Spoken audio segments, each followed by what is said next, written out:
It's only 48 hours, but have you come down from Tuesday? No, I don't think I have. You know, it was. It's always hard to sleep on a midweek game. I don't think I got to sleep till about 2, 3 o'clock on Wednesday morning after the, euphoric last minute winner and last 5-minute comeback. So it was good, but it is nice to get up in the morning on the back of a win and the back of a pleasing performance, and you can feel it coming to training tonight. Lads are bouncing, really good session, and it's been like that for the last few weeks because when you win games of football, it breeds that confidence, and lads look great tonight. Yeah, fantastic. I mean, obviously, we're building up to the game on Saturday. It's the FA Trophy. It's a huge competition for the club, isn't it? Massive competition for every non-league, club. It's like the FA Cup. For the league teams predominantly. Premier League team usually goes on and win it. The FA Trophy, it's a non-league side that goes on and win it. And I've just said to the lads there, usually from a club from our step, usually do very well in it. It's a competition that I want to do very well in personally. I know the club do. So we're going to take on Liversedge.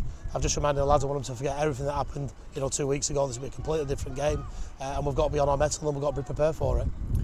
And obviously the momentum from the second half, is that the FC that's going to start the first half? Yeah, I think the momentum's been there for the last 5, 6 games. Looking back even the Whitton game, when we were carrying injuries, and I think momentum's helped when players have returned to fitness. When players haven't been suspended or returned to form, we've got that, and I think in certain games we've been really good. But we've also had to withstand pressure. I think our goals against Column is really pleasing.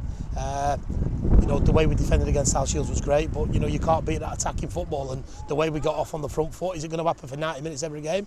Probably doubt it. Do we want it to? Of course we do. I said that to the lads. I've got to get the shackles off, be brave, play that golden ticket theory that we're talking about, and that open, free flowing football that we want and we expect at FC United. So hopefully the lads can pick up from that. I know the team talk will be no different. We'll want to attack Liversedge, we want to keep clean sheets, but we know we've got a difficult game on our hands. Yeah, and in terms of sort of the squad, obviously, Curtis is out suspended, isn't he, for this game? I've got 3 amazing centre-halves. Jan Palinkas got man of the match last Saturday and found himself on the bench on Tuesday. Curtis and Halsey. Halsey found himself on the bench the other week, for a couple of games, and it was Curtis and Jan. This week it's going to be Halsey and Jan, and they've got to show. I've got 3 great centre-halves that will all play minutes this week. So yeah, obviously I'm always devastated to lose one of my better players in Curtis Jones, but he might benefit from the rest, and I'm sure that Halsey and Jan will step up to the plate and do really well. Yeah, Curtis has been ever present, isn't he? I think the few minutes he missed when he got sent off, the first minutes he's missed this season. Yeah, I read him and Linny, and they both done really well. And in the past we've had to manage Curtis really well. He'll probably, like I said, he'll probably benefit from the rest, but he's been exceptional all season. He's probably the one player that hasn't been rotated yet or rested. But he won't take that for granted. He knows that if the lads do well Saturday, he'll have to bide his time and come back in. But like I said, I've got 3 wonderful centre halves, and it's a great headache to have. And another potential headache in the not too distant future, obviously Will Stanway, he's not allowed to play in the FA Trophy by his parent club, which is obviously fair enough. Dan's fingers have now sorted, so he's back in. He is, and he might not be. Chester were in discussions about whether or not they'll lift the trophy ban on Will. I think Will's done great. I'm a fair manager. Will hasn't done anything to be dropped. Dan didn't do anything wrong. Unfortunately, he fractured his fingers, and I've got 2 fantastic goalkeepers on my hand. And Will's come in, and we haven't lost yet. And I think it'd be really unfair that if we did get the ban lifted, or if Chester did, lift it for us, then Will keeps his shirt. But if he doesn't, I've got Lavacum, who I've always said is one of the best keepers in the league, if not the best keeper in the league. So it's going to be competition for places. I'm not going to bemoan it. I'm not going to complain about it. I've said I want a really good squad, and we've got a really good squad now. So I think lads are just going to have to be patient. Okay, obviously can't not mention Michael Potts. Obviously made his first start at the club this season. How's he looking? Apologise for that. Potts, he didn't know he was getting thrown at the deep end, but we didn't know that Vinny were going to pull up, and obviously Griff being suspended. He came in 50 great minutes. He's trained tonight, just like the Pottsy of old. We're going to get him back. We've got to get him minutes. He's behind the majority of the lads now in the squad in terms of minutes played, so he'll come in, he'll go out, he'll come in, but like I said, to have a Michael Potts back in the ranks on the field and off the field is only a positive for everybody. So love having Pottsy back.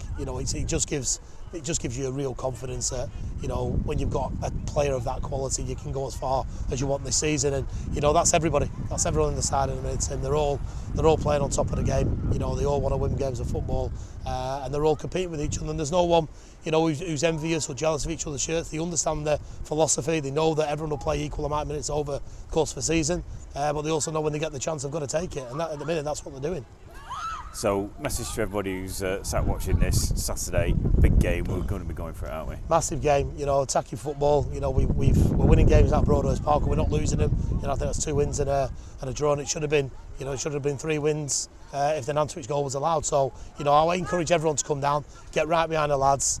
That noise I'll never forget. The noise against South Shields when, you know, the first goal went in. When the second goal went in, it was electric. It reminded me of games like Lancaster, Warrington. You know, a fan even compared it to the '99, you know, comeback when United beat Bayern Munich. So it is good, and we're better. We're much better side when the fans are right behind us. So, you know, if you're looking at seeing a really talented side and a free flowing attacking football, get yourself to Broadhurst Park on Saturday.